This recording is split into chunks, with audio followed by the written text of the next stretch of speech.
freedom, man. That's what it's all about.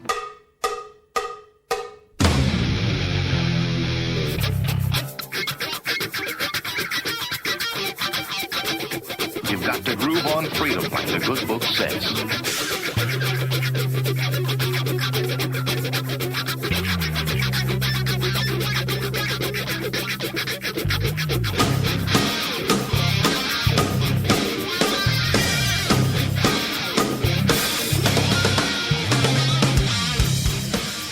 Welcome.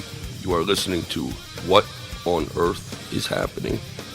This show will discuss the topics of human consciousness, mind control, natural law, the occult, and all issues that affect the freedom of the people of Earth. What on Earth is Happening will endeavor to shine light upon the darkness of our world and to offer empowering solutions to the problems we face as humanity approaches its critical moment of choice. And now, here is your host, Mark Passio.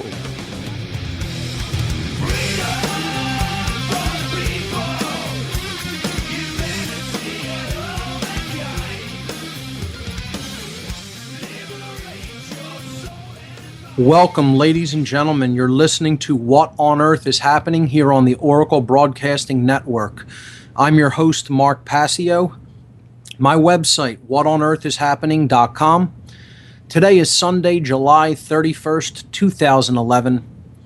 The network's website is oraclebroadcasting.com, and this show is live here every Sunday from 5 to 7 p.m. Eastern. That's 4 to 6 p.m. Central Time. And we have a good show lined up here for you today. We're going to be talking about the religion of the New World Order, of the dark New World Order, I should say. We're going to be talking about the underlying religion of the globalist occultists. What is their religion? How widespread is it? What are the ideologies it espouses? That's what the focus of today's show is going to be on. And this is the end of our looking into the darkness. It won't be totally the end of it. I mean, we'll revisit topics every now and again, but from here on out, I want to make this show a solutions-oriented show. And I want to bring people on who think along those lines of solution think and get their perspectives. So you'll be hearing some more guests on the show, hopefully. And we're going to be talking about how to get out of the hell that we're basically trapped in here on Earth as far as the diminishing freedoms and the ever-increasing centralization of control that's taking place here on our planet. So coming up in a few minutes, a discussion on the old religion. A discussion about Satanism and dark Luciferianism. And we'll be breaking down the ideologies that these religions contain in detail. So this show isn't going to be for the faint of heart, and nor was last week's. And I, have to tell people I got a little bit intense and I got a little bit enraged on last week's show because we talked about what the agenda of these individuals is all about. And I started talking about the people who are either wittingly or unwittingly helping these psychopaths to achieve this agenda. And when I do that, I get a little bit impassioned and I got a little bit intense. And I know a lot of people can't handle that. But that's okay.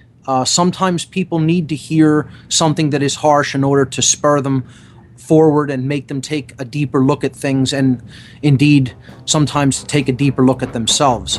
So I stand by everything I said last week, and I make no apologies for having said them. I may do a show in the future on why people tend to want to hear soft, pleasant tones as opposed to some tough love from time to time. I have a lot of ideas about that, about emotional mind control. That's how the news gets us to buy all the poison that they sell us. They put it in sweet, pleasing tones. We'll pick this up on the other side, and we'll get into our topic of discussion, Satanism as the religion of the dark New World Order. We'll be right back.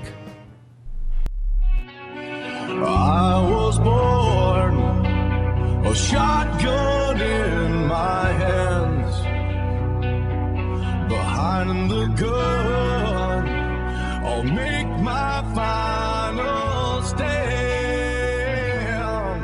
Yeah. All right, folks, we're back here on What on Earth is Happening. I'm your host, Mark Passio. My website, whatonearthishappening.com.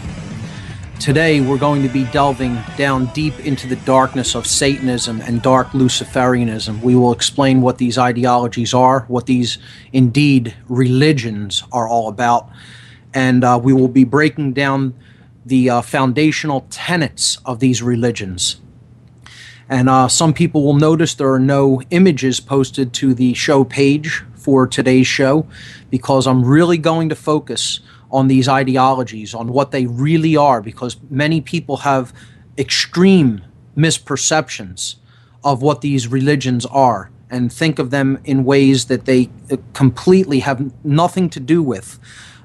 Yet they don't understand how deeply interwoven into the very fabric of this society the religion of Satanism really is.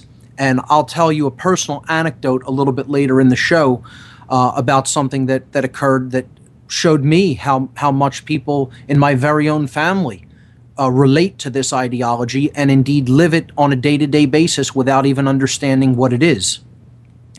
So no images for today's show, and that's done deliberately to really get people to focus on what is actually being said here as far as what the ideology that underlies these religions are. And the first thing I want to do to jump into the topic is reiterate the definition of the word religion, because some people will insist that these are not religions. And that was my take on Satanism when I first became involved with it many years ago. I did not consider it a religion. I considered it a philosophy. And indeed, it is most certainly a religion, and it is indeed most certainly not a philosophy, by definition of both of those words. A religion, coming from the Latin verb religare, and we've gone over this many times, that is where the word religion is derived from. That is the etymology of the word. People will debate that until they're blue in the face. Go right ahead.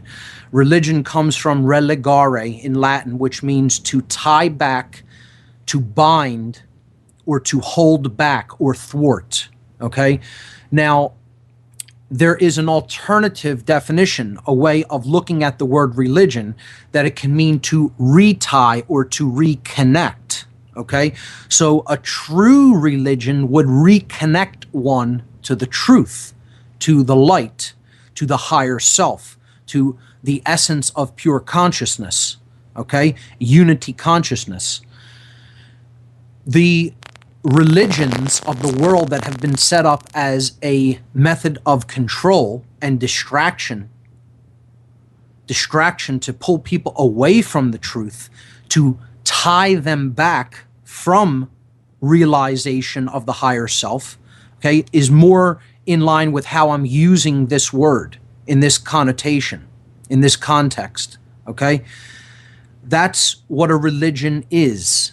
It's something that holds someone back in their progress, in their evolutionary progress in consciousness. That is what the word means. Philosophy, on the other hand, is derived from Greek roots, philos meaning love and sophos meaning wisdom. Okay? So it is the love of wisdom. And again, wisdom we've talked about many times on this show as not necessarily just being equivalent to knowledge, but being putting knowledge into action, actually taking action based on the knowledge that you have, and that knowledge must be based in truth for it to be considered wisdom.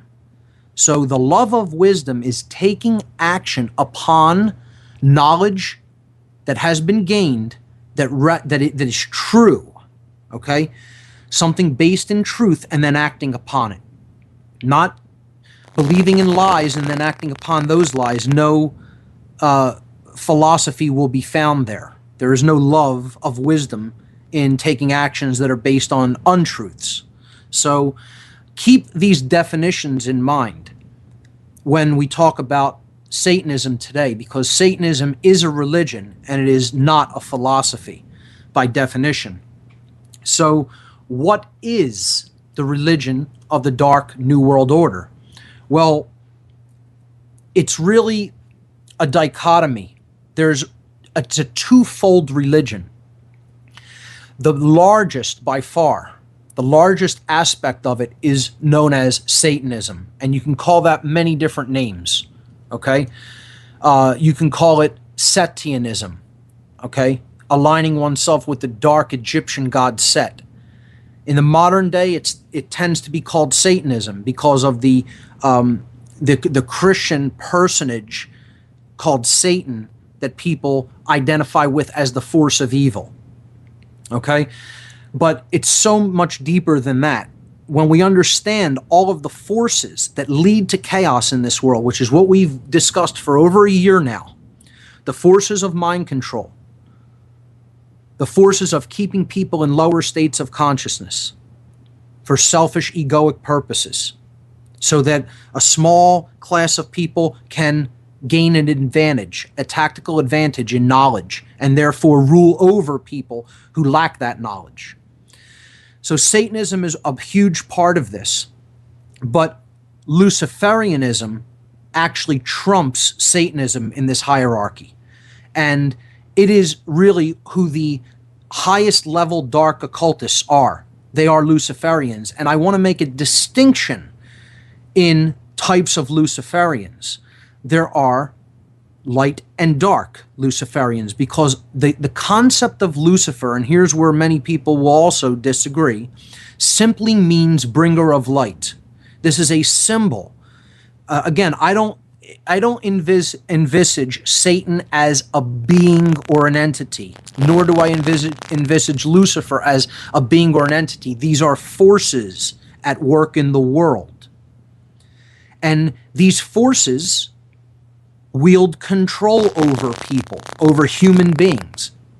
And I would go so far as to say they often inhabit humans and put them on strings like puppets so that they will do their bidding. Now, Lucifer, the word, is based upon light. Lux in Latin means light, and ferro, in Latin means to bring or to carry. So Lucifer is to bring or carry the light. It's a way shower, a light bearer. That's all it really means. And this is a symbol because light represents knowledge. It represents the ability to process, to take in, process, and use information accurately. All right? And the dark occultists, who are the Luciferians at the higher level, have this knowledge, they have this light, and they are using it for their own purposes. Well, that information and knowledge can be used for transformative purposes and awakening people as well. It's the same information. It's information that has been hidden or occulted. We'll pick this up on the other side of the break. Don't go anywhere. You're listening to What on Earth is Happening.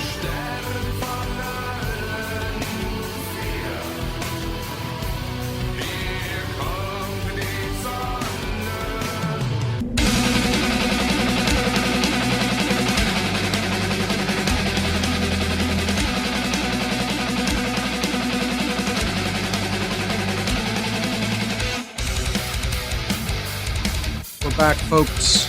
This is What on Earth is Happening. I'm your host, Mark Passio. We were talking about Satanism and dark Luciferianism. I was talking about Lucifer as being a symbol, a concept representing bringer of light. And this is what the dark Luciferians, who actually control the Satanists of the world, how they view this concept, that they have the light, they are the enlightened ones, everybody else is in a state of ignorance, and therefore they have every right, they have divine right to steer the direction of the entire species as they see fit, regardless of what that means, regardless of it even might mean that they need to cull people from time to time and reduce world population, which is one of their huge agendas. And we'll be talking about eugenics today as one of their main goals.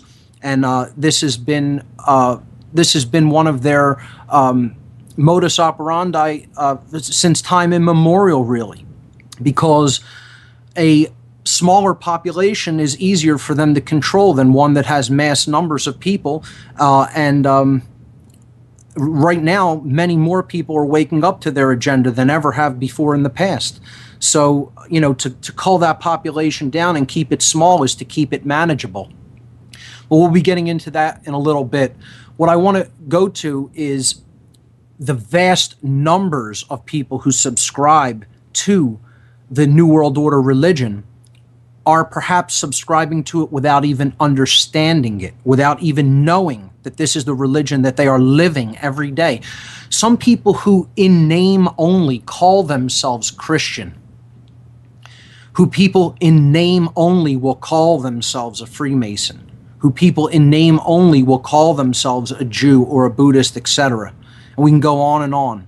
Every type of religion or tradition really are living a satanic lifestyle.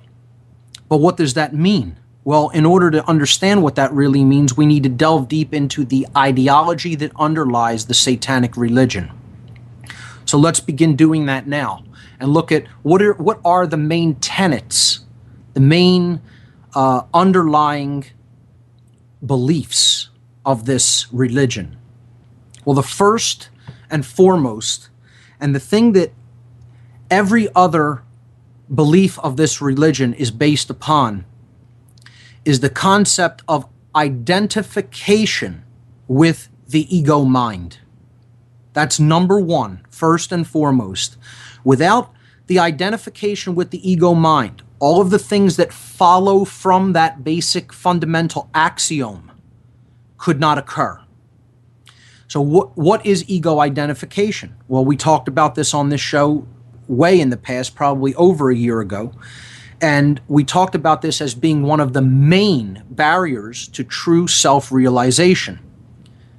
One of the main barriers to spiritual awakening. Ego identification is believing that you are your body and your thoughts. Essentially, that's what it is.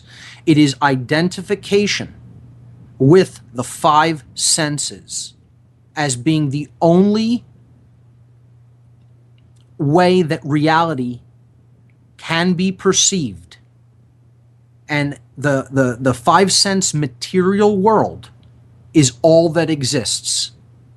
Okay, so nothing outside of what our antennas, so to speak, our equipment that pick up the vibratory energy in our 3D realm that we live in, okay, that pick up in this limited frequency band that you can prove is very limited and narrow.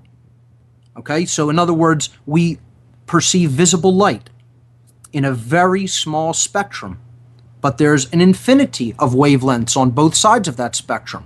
It just happens that our equipment, called the human eye, can only pick up the frequencies that exist in that narrow bandwidth. It's the same principle of a radio or television station. It broadcasts over a particular set of frequencies. Now, does that mean while that's broadcasting that there are no other frequencies in existence? If we turn on a television set, we are tuning into a specific frequency, or we turn on a radio, we're tuning into a specific frequency. Well, every one of the frequencies is bombarding that radio, and indeed bombarding us in the room with that radio. But we're not hearing them all simultaneously. We're tuned to a narrow band, okay?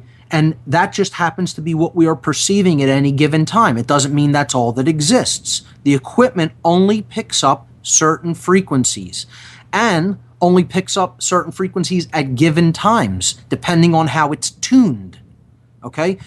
So we have to understand we exist in an infinity of frequencies, in an infinity of densities, if you will.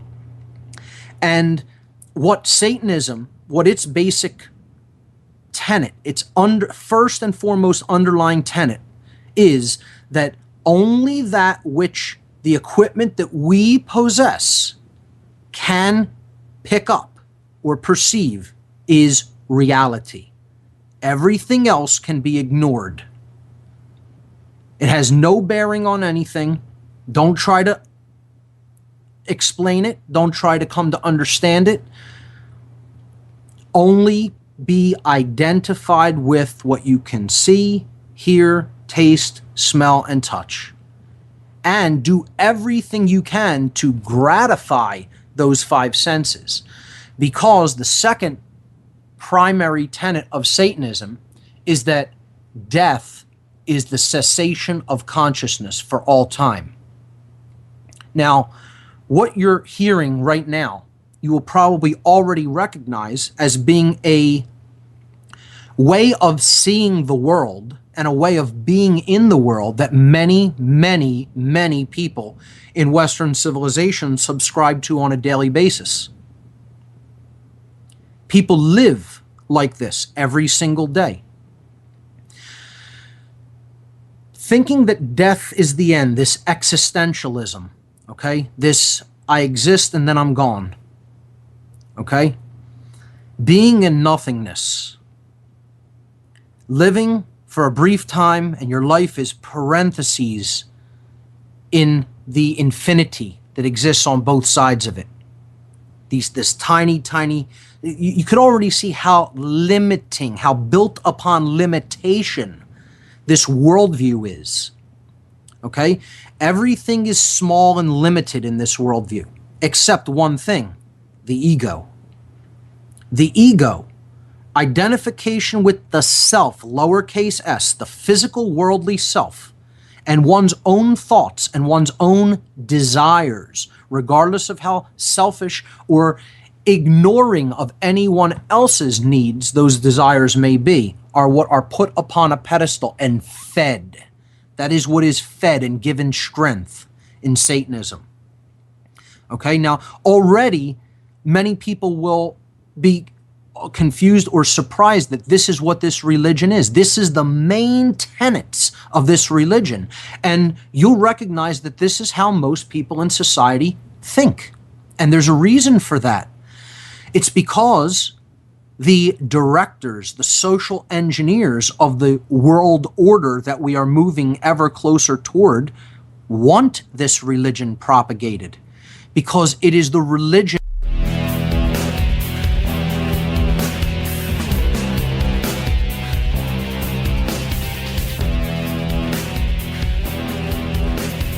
We are back, folks. This is What on Earth is Happening. I'm your host, Mark Passio. We're talking about Satanism as the religion of the dark New World Order empire. We were looking at ego identification as the first tenet of Satanism. One of the other very important tenets of this religion is that death is the cessation of consciousness. These two things combined leads to a very dark and poisoned worldview. And it's a very fear-filled worldview. It is one that places the physical above all aspects of the spiritual, hence the inverted pentagram that is their main symbol. The four forces of the material world, earth, air, water, and fire, being raised above the fifth and all-important element of spirit, which unifies and binds together the other four. So, what other tenets is in this religion for the diseased mind? The psychopath is really who subscribes to this religion, the person in schism, the schizoid personality, the person who has tremendous levels of imbalance, particularly toward the left brain hemisphere. This is a left brain hemispherical dominant religion. When the left brain is chronically lived and dwelled in, and there is no balance toward the right or sacred feminine or creative and nurturing hemisphere of the brain, and the heart or emotion is left out of the equation altogether, this is how the personality goes more and more and more toward this level of imbalance toward the left. And indeed, this is why it is known as the left-hand path. That is what this religion is known by its adherents. They generally will refer to it more often than not as the left-hand path, even as opposed to the name Satanism. They call it the left-hand path. The left-hand path really encompasses Satanism and Luciferianism. Dark Luciferianism. See, I always want to catch myself when I say that, because there is a difference between dark Luciferianism and just Luciferianism in general, just as there is a difference between dark Masonry and Freemasonry in general. Okay? So these subtle distinctions should be made and kept in mind. So let's look at other tenets of this religion. Man as just another animal is very important. They look at man as no different than any other animal in the animal kingdom. And I would make a case against this tenet as well. There are many ways, almost too numerable to count, in which man is completely different than the rest of the animal kingdom. Yes, are we a member of the animal kingdom? Certainly. Are we just another animal? Absolutely not. We're gifted with talents and abilities that no other animal on this planet has. Now, that doesn't give us a right, I feel it doesn't give us a right to totally rule over them and use them for whatever purposes we want. I think they have a right to life and the pursuit of their happiness in their environments as they see fit as well.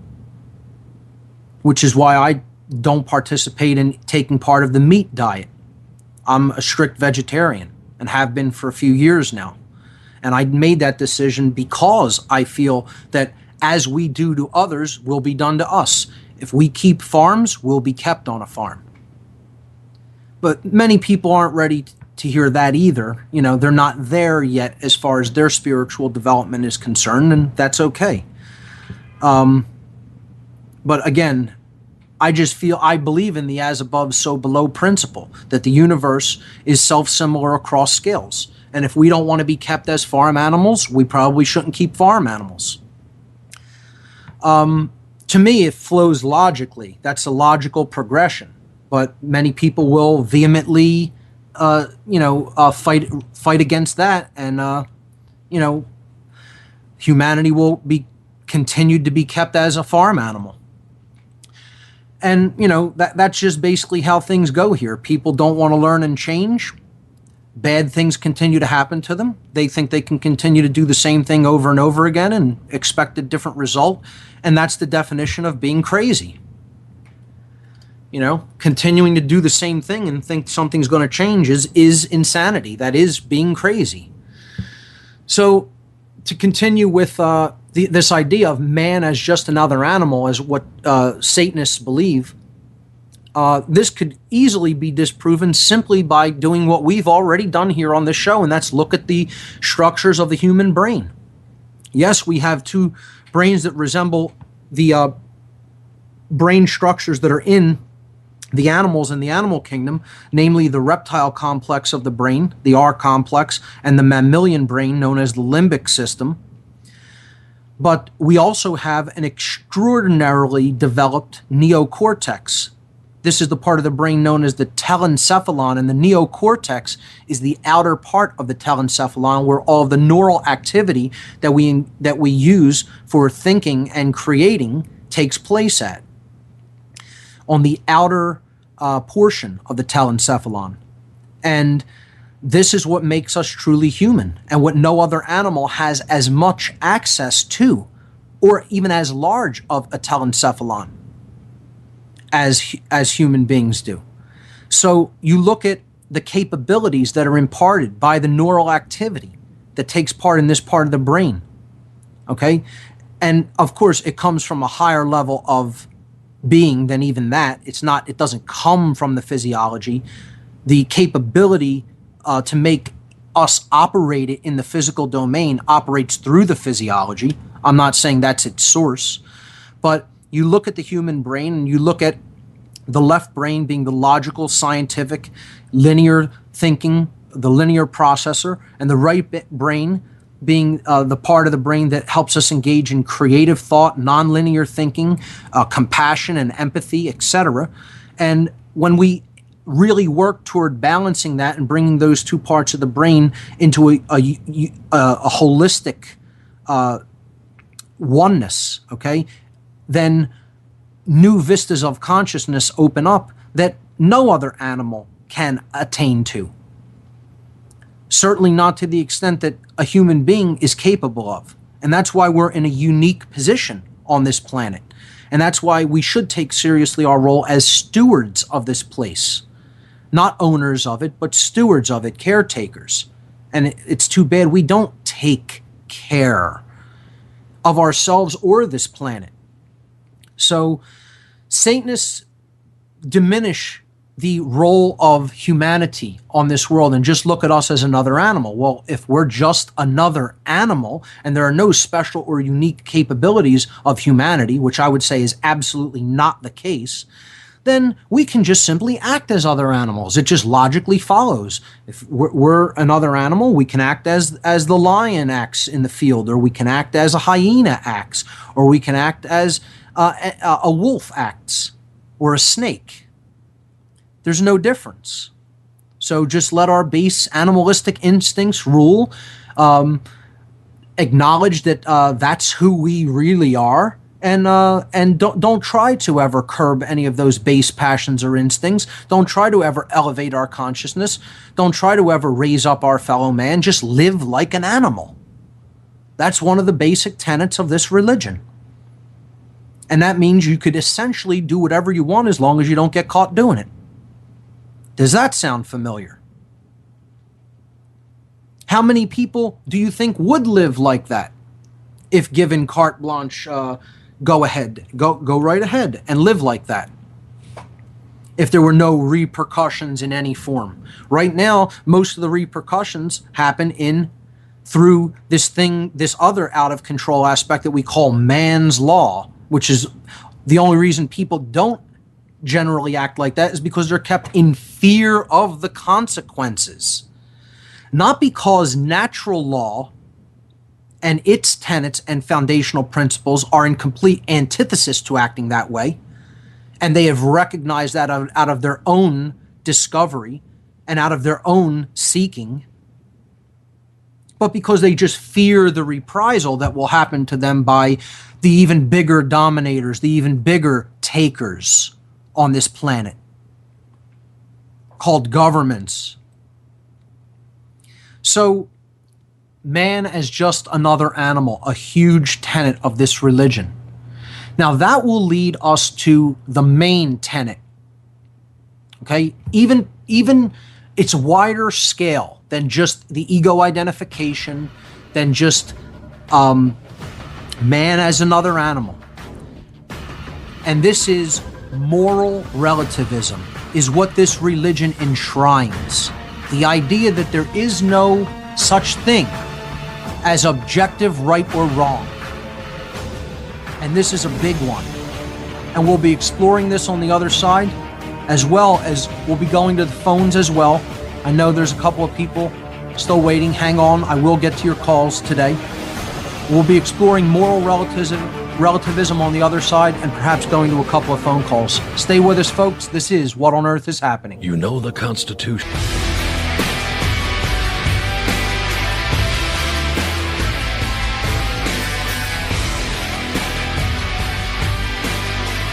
Okay, folks, we're back on What on Earth is Happening. I'm your host, Mark Passio. Before the break, we were talking about moral relativism as one of the main tenets of the satanic religion, of this ideology for psychopathic individuals.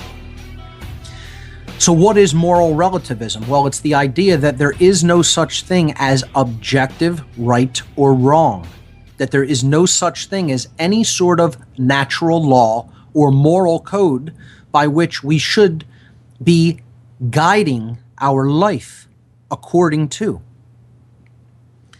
That there are no repercussions for our actions, ultimately, unless we get caught by another person who is going to take some action out against us. That essentially we can do whatever we want to anyone we want to as long as we can get away with doing it, that we're prepared to face the physical repercussions of our actions according to the way things are working in this world. But if, let's say, we were isolated on a desert island someplace and we wanted to kill somebody so that we would have more food, well, then go right ahead. Right is what's right for you in any given moment, and wrong is what is wrong for you in any given moment. But essentially, we get to make that up based on the experience that we're having at any given time, how we personally feel about the situation, what our likes or dislikes, our preferences happen to be. I call this being the arbiter of truth. Well, if there's no right or wrong, objectively, if I have no way of actually gauging the morality of my decisions or behaviors, I get to make it all up. I'm the arbiter of truth. Or in other words, I'm God. And that's exactly what Satanists think. They are their own God. Their ego, their body, their personality is God to them. That's it. That's the God they serve. And again, ladies and gentlemen, I would suggest and submit to you, this is exactly where Western society has been headed for a number of years. This pure hedonistic, egoistic way of living and being in the world, not caring about anybody else but oneself. Maybe your immediate family and relatives surrounding you who might be in a position to help you out from time to time. Maybe that. But it's look out for number one, me. That's what this society has become. And that's why it's going into chains. That's why it's going into shackles, into a prison cell, slam the door, lock it up, throw away the key, bet on it. Unless that way of thinking and being in the world is changed quickly. Because that's what, again, I'll say this again, that's what this religion is. This is the religion of slavery. That's why the New World Order wants so many people to subscribe to it. Because the dark occultists who are running the show are the dark Luciferians, and they're the ones with these puppets on their strings called Satanists, who they know just for a little bit of temporal and worldly power will allow themselves to be put on their strings and be told to dance, puppet, dance. And they'll do whatever they tell them to do.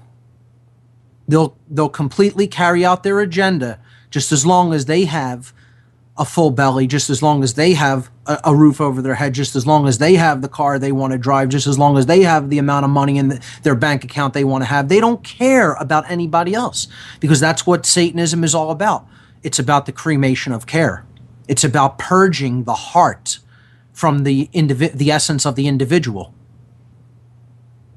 And I told you I would tell you an anecdote, and this seems like a good time, and then maybe I'll go to the phones for a little bit. I'll give the call-in number as well.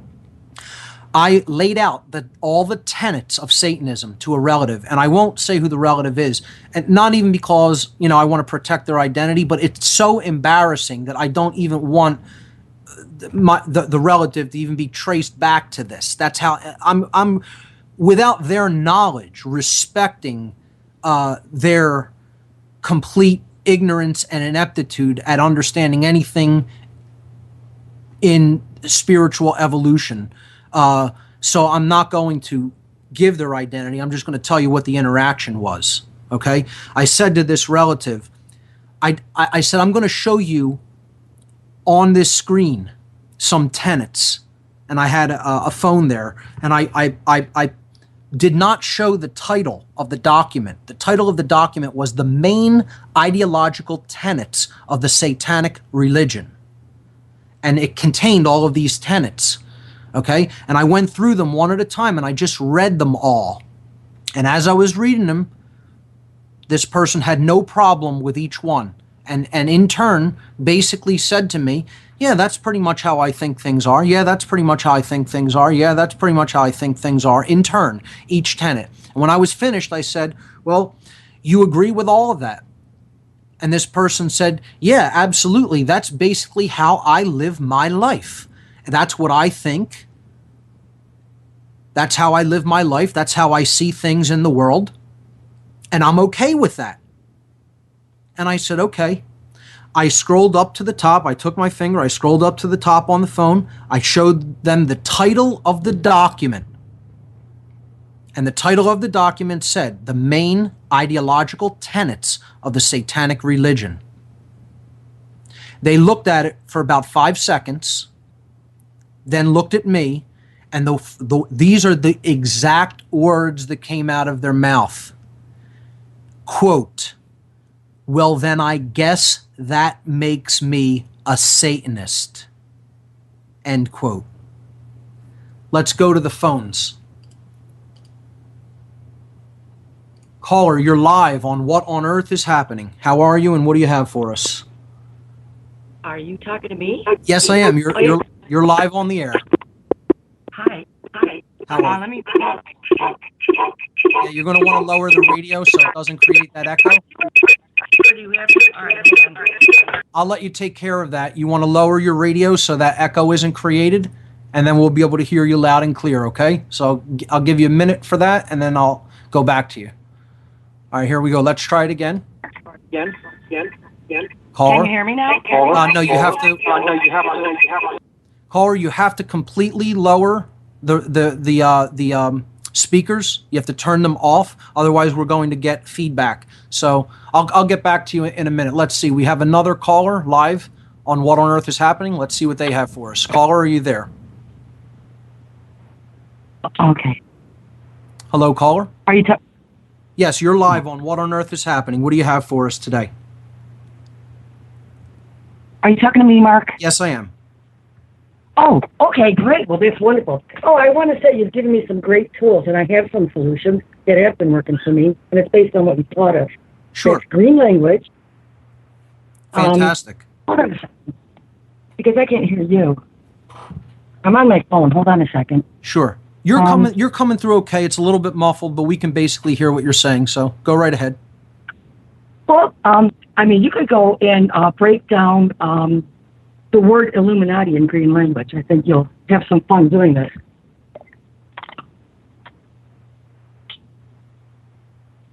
Caller, you're breaking up there, but go ahead. Okay, break it down for us. Okay, you have ill, that means not good, and then you have lum for illumination, Right. and then man and at eye. So you're darkening the third eye of man. It's right there. That certainly works for the dark Illuminati. Absolutely. That is what they're attempting to do. There's so much contained in the language that we speak that if we only become conscious of it, we'll see that this world that we're living in is actually controlled through words. And if we just understand the basic principles upon which language is built, we would be able to open up our consciousness to an extent that we could scarcely imagine right now. The study of language is just utterly incredible. It's a fascinating topic to undertake. I wish more people would look at the language and go into the roots of language, because when you do that, you understand what it is we're being told and what we're being basically fed on a daily basis, and it's not always a good thing. You know, sometimes words can be really empowering, and we can learn a lot from just what they are telling us about, how we operate with the world at large. And sometimes they control us if we are unaware of what they are saying at a deeper level. Well, that's a fact. And I've been reaching a lot of people because I also point out that Jesus in his parables, he's talking about natural law. Absolutely. And also in our book, right, that's based on natural law. That's exactly right. And more people should look at the message that is actually being spoken in the Bible, particularly in the New Testament, and understand that all of that is a basis in natural law to try to get us to live that way. We'll pick this up on the other. This is Jack Blood, host of Deadline Live.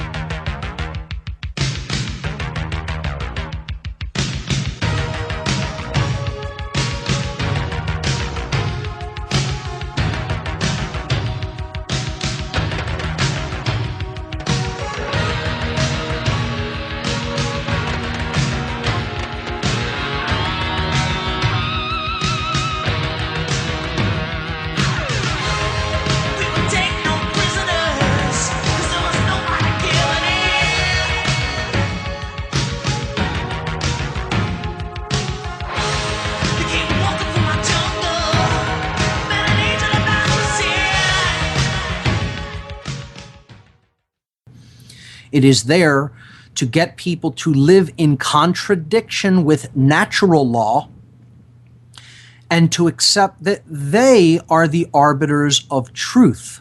They get to make up what's right or wrong. See, moral relativism means that right is what's right for me at any given moment. Wrong is what's wrong for me at any given moment. There is no objective standard of right or wrong. There is no objective standard of morality. Therefore, rights are meaningless because rights are based on what is right, what is not wrong to do to another. So, if there is no right or wrong, no one has any rights. And man could basically do whatever he wants as God here.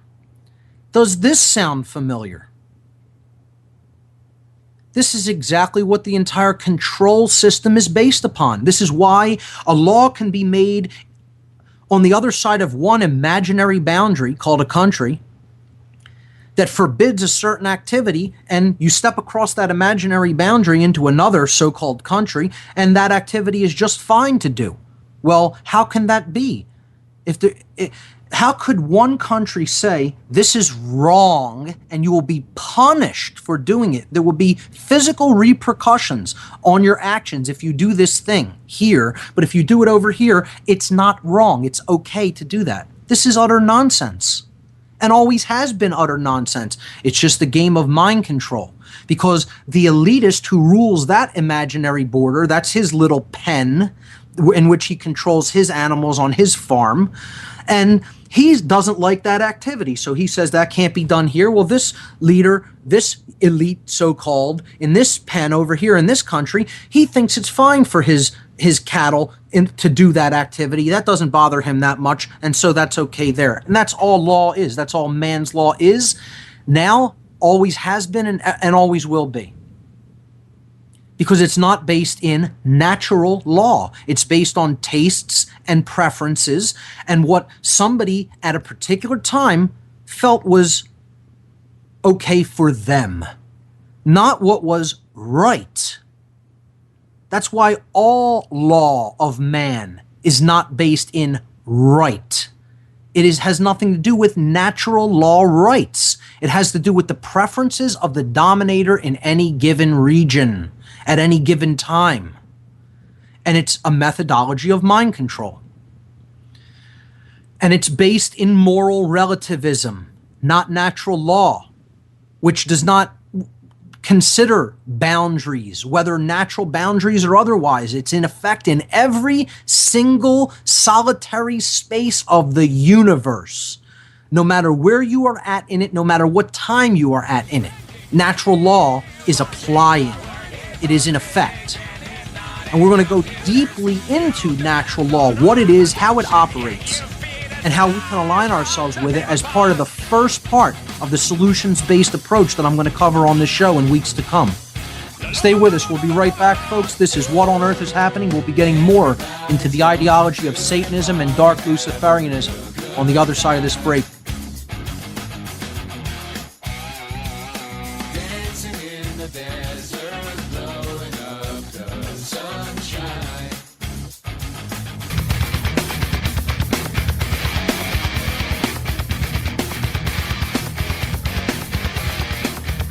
We're back, folks. This is What on Earth is Happening. I'm your host, Mark Passio. My website, whatonearthishappening.com. Let's continue to look at some of the other foundational tenets of Satanism as a religion. So we just looked at moral relativism. Well, what moral relativism will inevitably and invariably lead to in society, once enough people subscribe to it, is a wonderful little ideology known as social Darwinism. Social Darwinism is this idea that man lives as just another animal, and as such, since the theory of Darwinism is based on this idea of survival of the fittest, or really survival of the most ruthless, that man needs to become the most ruthless within his species, become sort of an interspecies predator, so he can come out on top. And that is the gauge of success in society. Therefore, we can create all kinds of manipulation games. We can create all kinds of machinations. We can create all kinds of control-based systems that basically keep certain people in the dark, keep certain people down, feed them poison, manipulate their currencies that they use for means of exchange, get them to subscribe to completely nonsensical ideas and religions, just so long as we profit from that, just so long as we come out with a tactical advantage and come out on higher ground than them. Because after all, that's the whole goal of life if you're a social Darwinist.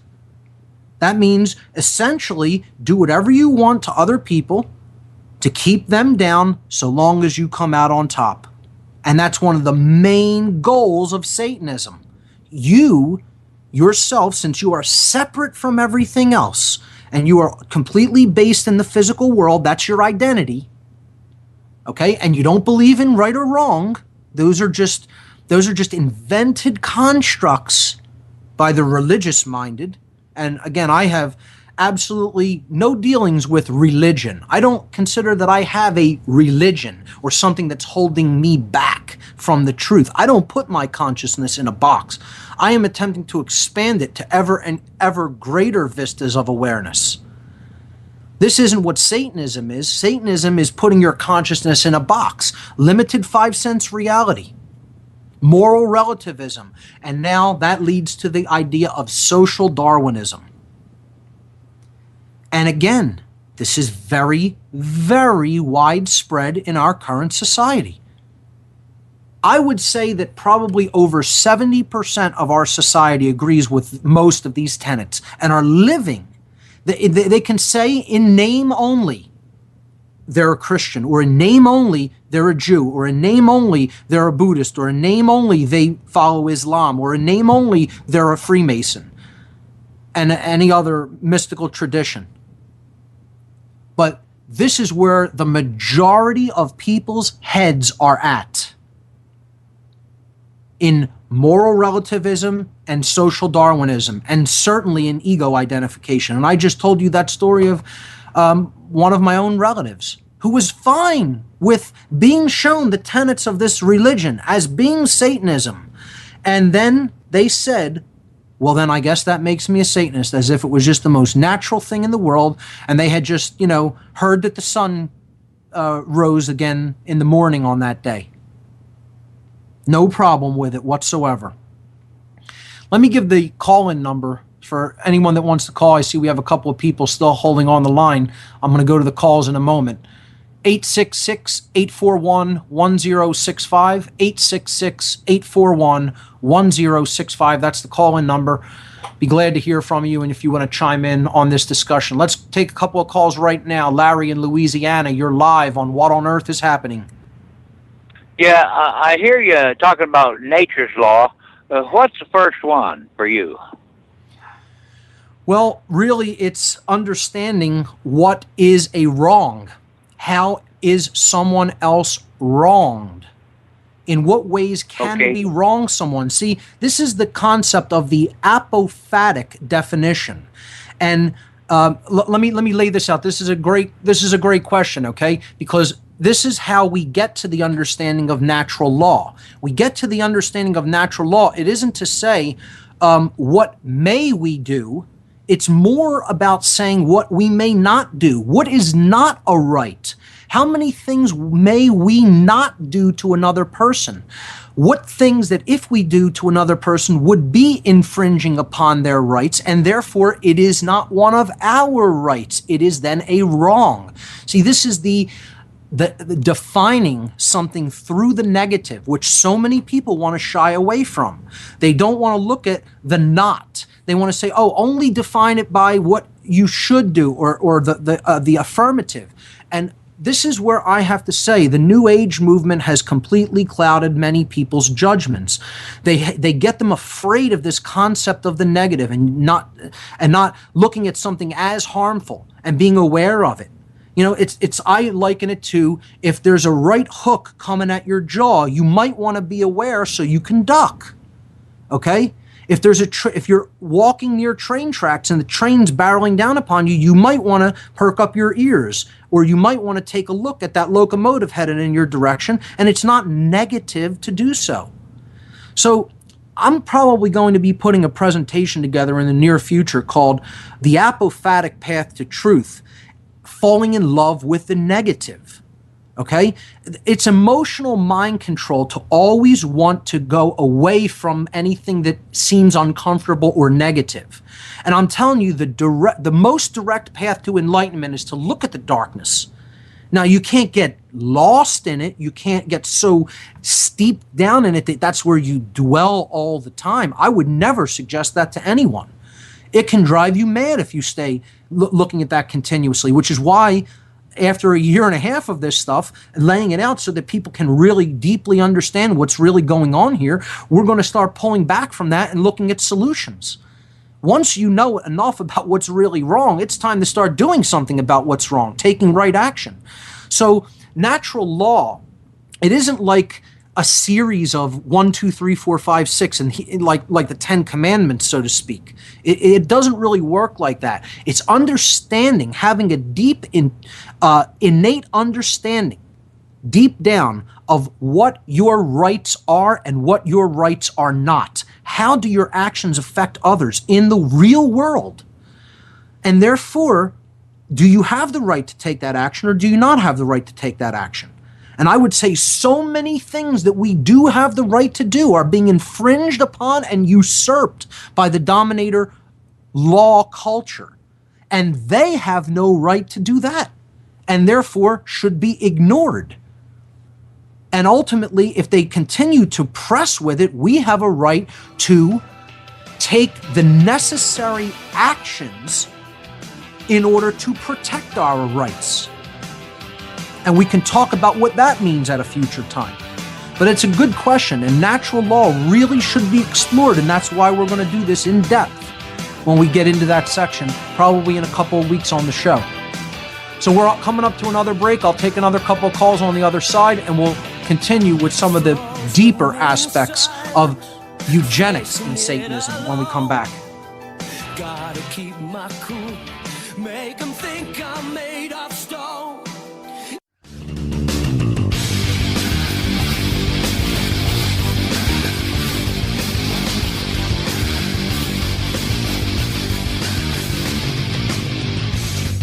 We're back, folks. This is What on Earth is Happening. We're talking about the religion of Satanism as the religion of the New World Order today, the Dark New World Order. We've laid out some basic tenets, including ego identification, death as the cessation of consciousness, man as just another animal, moral relativism, social Darwinism. And now, what does all of that ultimately lead to? What does a twisted psychopathic worldview like this lead to? Well, invariably it leads to man thinking of himself as God on earth and deciding who gets to live and who gets to die. Setting their own agenda as an unquestioned ruler, which is what all dictatorships, all communist regimes, all socialist regimes, all fascist regimes, all totalitarian regimes of any kind have always sought to do. Establish the state as God and then start eliminating people that oppose their view of reality. Eugenics. Cleansing the population of anyone that they see as unfit, as unworthy of life. From the Greek root eu meaning good and genere meaning create. The underlying code of life, genes. We're not bound to it. It happens to be, yes, how traits are expressed. They're expressed through those genes in the physiology. We can change that code, actually, if we understand how it works. We don't have to be victims of it. But this is the mindset of the dominator culture. This is why the Third Reich under Hitler and Himmler and others wanted to cleanse, as they saw it, the gene pool of their Reich, their order. That's where this inevitably goes. Once you buy moral relativism, once you buy pure ego identification, once you buy into social Darwinism, the slope becomes very slippery, very slippery to go headlong into a eugenics program. And this is ultimately where the Dark New World Order wants to take humanity, into a culling, into a dark harvest, into a purging of many of the souls that are here on this planet to gain experience and knowledge. They look at it as their right to do this because they look at it as their planet to do with as they will. In their mind, they're God here. And nothing could be further from the truth. And this is why you see such a close alignment between Satanism and National Socialist ideology, or Nazism. These two religions go hand in hand. And indeed, if you make any kind of an in-depth study of the Third Reich, you will invariably, if you're being honest with yourself and if you're looking into the right sources, you will invariably come to the occult connections between the Nazis and their view of reality and Satanism. This connection is deep. It's interwoven into the fabric of the Nazi order. And at the helm of it was Heinrich Himmler and his workings at Wewelsburg. And if you look into that, you'll understand that a lot of the modern satanic cult networks that are out there revere someone like Himmler and are working to accomplish the same goals that he and Hitler were working to accomplish. The Temple of Set was a prime example. It's still in existence. I know Michael Aquino really loved Heinrich Himmler and patterns his entire lifestyle after him. Someone like Nicholas Schreck, who was influential in the Church of Satan and the Temple of Set, reveres National Socialism as something that he feels should become the national political viewpoint of the entire world. He wants to see a globalist Nazi state. So there's a huge connection between Satanism and National Socialism. And again, people who think that that's any path to freedom are delusional, because I can't think of any better slavery system than National Socialism.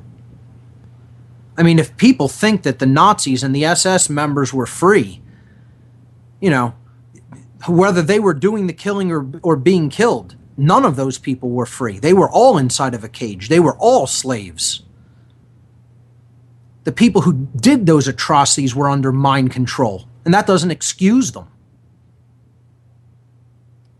That's where I disagree with some people who, think we should just give so much quarter to all these people because they were just manipulated. No, they're responsible for their own actions, whether they're under mind control or not. You were too spiritually weak and you let yourself get pulled into a thrall and taken under mind control. That was a choice. You wanted to abdicate your personal responsibility and hand it over to a psychopath, some sycophantic leader.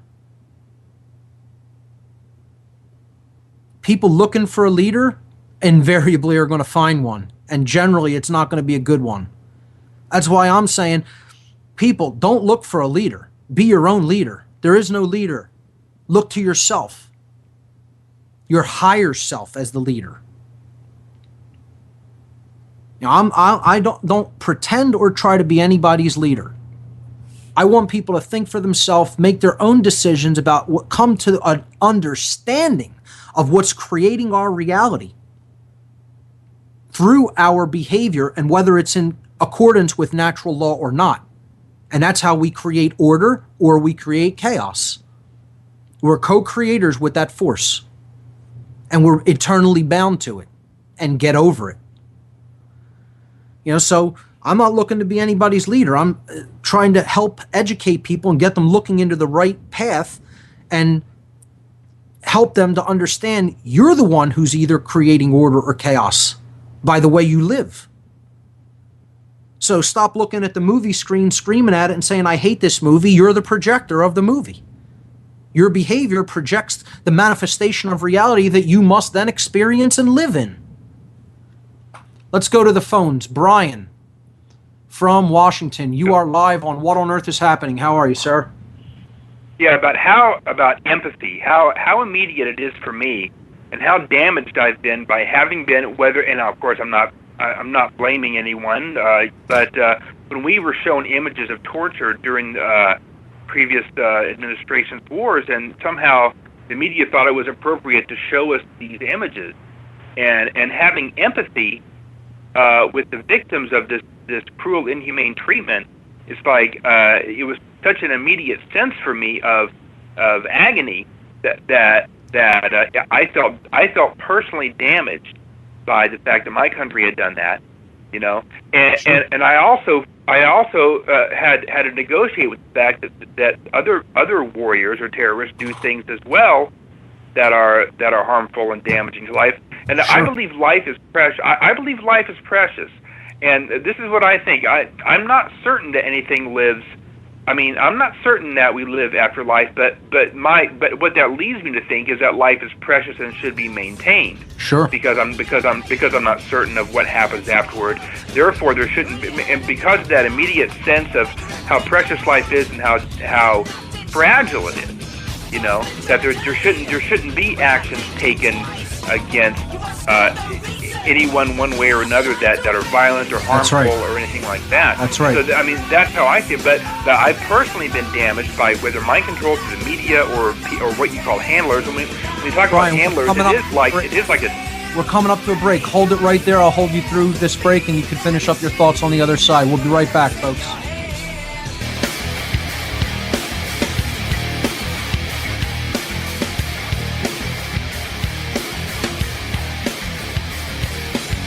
Okay, folks, we're back. We're talking about empathy and compassion before this last break. And I will say to the caller, Brian, I'm going to bring him back up in a moment. I'll say this is exactly why you don't hear a lot about what's really going on in wars, because they know that strikes an emotional chord with people. That's why so much support was lost during the Vietnam War and why so many people cried out to end it. You can keep wars going endlessly, though, if you never forge an emotional connection between people who happen to understand what's really going on in that war and the events that are taking place in it. The media was still, to a certain degree, doing their job during the Vietnam War. Now they do nothing to show us the real horrors of war. So I'll let you come back up and finish your thoughts on that. You still with us? Yeah, just the idea of war, and then also being dragged in somehow as in the past. Now, I'm not sure exactly how this happened, and probably as a matter of weakness or a matter of being provoked or being controlled or being directed by people who, and you know what it is, if someone knows stuff about you, they can really, that's right, they can turn you, they can blackmail you, they can put ideas in your head. Sure. And actually having been subjected to kind of I wouldn't call them experiments, but and having made my share of mistakes myself. So right.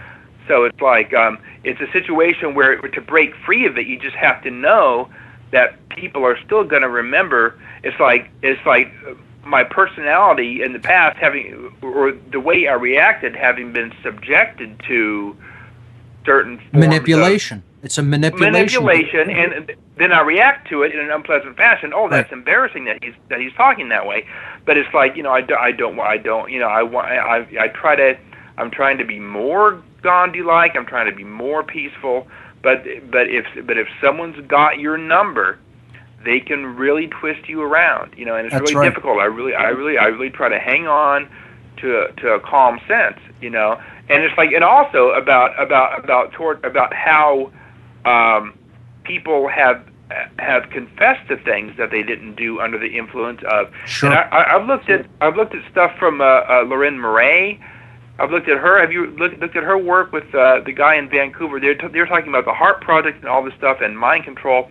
It's like that looks like something that happened to me, you know. And it's like it's not that I don't remember. I don't want to remember, but I was put in emotionally, psychologically, you know, situations where I was trapped and led to believe things that weren't true about myself or things that I had not done, you know. And I don't know what techniques or technology was used at any given time. Well, Brian, this is something that I'm going to cover in a future show, and it's a concept. I want to thank you for the call. It's a concept that I call emotional mind control, and I've coined a term for it. I call it heart control.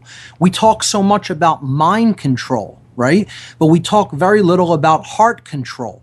And this is how you can persuade someone to basically act as you will them to behave, as you want them to behave, or direct their behavior, okay, which is mind control essentially. But you do this through the manipulation of emotions, heart-based emotions. If we do not rule them, if we do not own them. And I don't mean keep them in a cage. I don't mean not actually feel them. I mean, don't let ourselves be ruled by them. We need to take ownership not only of our thoughts, but of our emotions as well. See, this is the second component of consciousness. The third being the synthesis of the two, of your thoughts and your emotions, and then being born into the world as your actions. Your behaviors can be controlled both through your thoughts and the ideas that you're taking into your mind, and they can also be manipulated through your emotional makeup and how you feel about things that are being done or have been done. And this is a key thing to keep in mind, that there is a whole nother methodology of control out there that is based on emotional dynamics, not just thought, not just the dynamics of mind. So that's a great call to bring those concepts to the forefront. We'll get back into talking about Satanism, but we have another caller on the line, Mike from New York. You're live on What on Earth is Happening. Hi, Mark. Thank you for taking my call. Sure, Mike. How are you doing? Excellent. Thank you. I was giving a call in reference to talking about those that prefer to carry the positive light versus the negative light, or Masons that prefer to build in the light versus try to obscure the light. The ones that are dark have a density to them. Their vibration's slower. They've killed their conscience and severed their connection to their higher self, and force us and themselves to live in a third dimensional reality that they're imprisoned to themselves. For those that are considered, white hats, or the light workers that are maybe considered high level or something like that, right?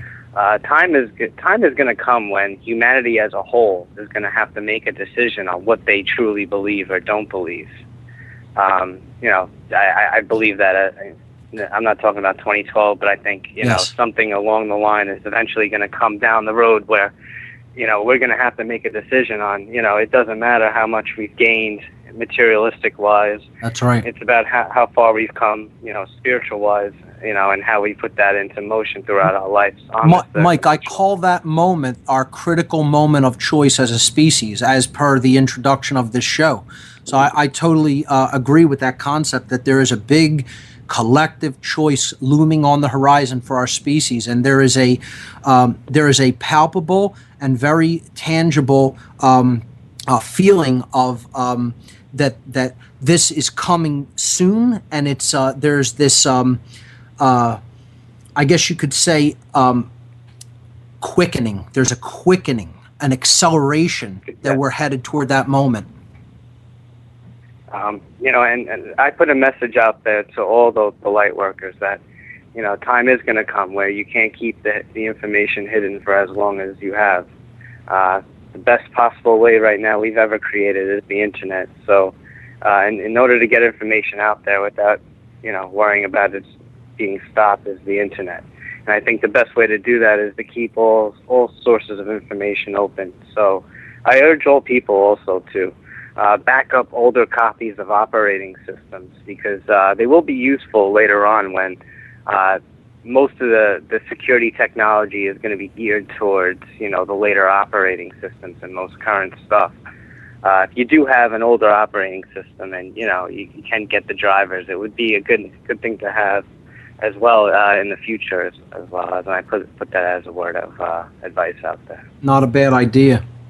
And this quickening, this moment that we're headed to, that I call the moment of choice for our species, everyone is going to have to individually make that choice as to what side they stand on. Do they stand with the powers of darkness? Do they stand with the controllers?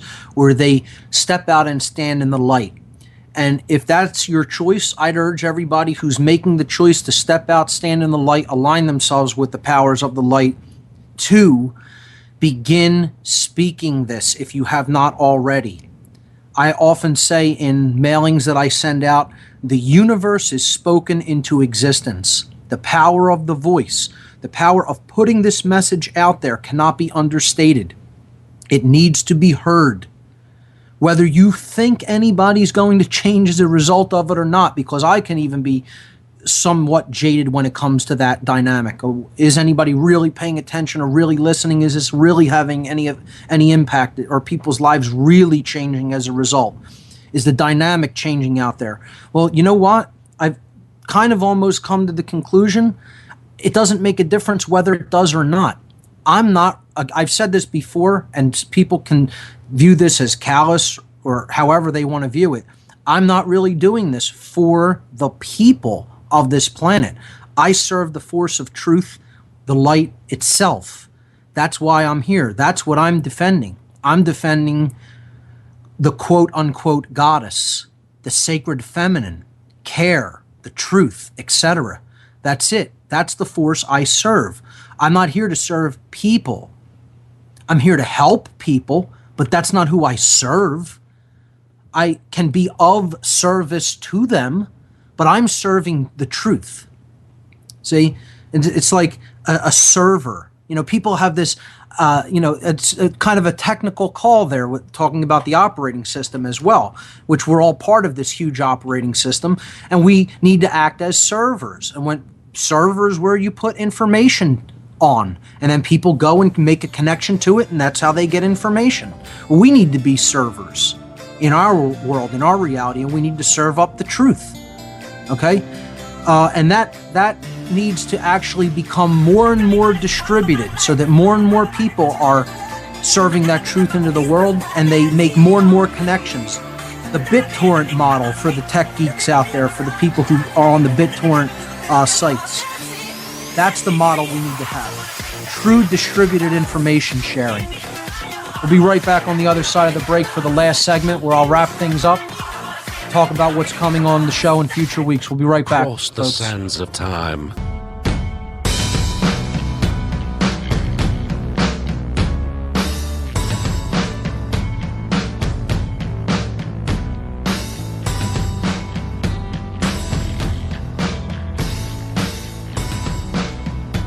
Welcome back, folks. Last segment of the show today. One of the things it says in the intro to this radio show is that What on Earth is Happening will endeavor to shine light upon the darkness of our world. And that's what we do here. We do take a look at the dark. We've shined the light pretty brightly, and we have seen just how filthy our house is. Now, as we move forward into the future, it's time to look at the methods for cleanup. How can we clean this house up? How can we make it a better, brighter place? That's what we're going to move toward into the future on this show. And I think that's going to be coming up, I've been thinking about it, in 2 weeks. Okay, next week, I think what I'm going to do, and I've been kind of leading in this direction by taking a lot of calls today. I know I haven't gotten the calls in the last couple of weeks, but I think I'm going to do an all call-in show again. I did this once a few months back. It went pretty well. And I'm going to do that again, let people call in, talk about what their concerns are, talk about any of the methods of mind control that we have already covered on the show, and we can talk about solutions that we're going to be discussing in the future on the show. Anything is fair game, no taboo topics. We'll take calls all next week for all 2 hours. So I think that'll be a good bridge between the dark and the light. And in 2 weeks' time, we will start a deep, penetrating analysis of natural law to hammer this in and really help people to develop a firm foundational basis in what natural law actually is. So that's coming up on What on Earth is Happening. I want to just wrap up a few things about Satanism. And that is to say that the religion of Satanism is the religion of the hierarchy that the New World Order wants to impose. It not only puts up on a pedestal the human ego, but it also puts up on a pedestal the concept of human authority, that man can become an authority and can basically act as God here on earth. And that is not, Satanism is not the top or the highest aspect of the hierarchy that's operating here on earth. As I said, dark Luciferians control the Satanists. They are higher in the satanic Luciferian network. Okay? They are, the real distinction to keep in mind between Luciferianism and Satanism is that the dark Luciferians do have a real deep understanding of the spiritual nature of our reality, and they have a deep understanding of how natural law functions. They know all of these things that we've been talking about on the show. They also have a very deep understanding of the primal fears that are nested in man's psyche for thousands of years, which we've covered on this show. And they know the knowledge about how the human psyche and motivations work to the extent that they can manipulate through those fears. They are ultimately the mind controllers of humanity. The dark occultists at the highest levels are what I call dark Luciferians.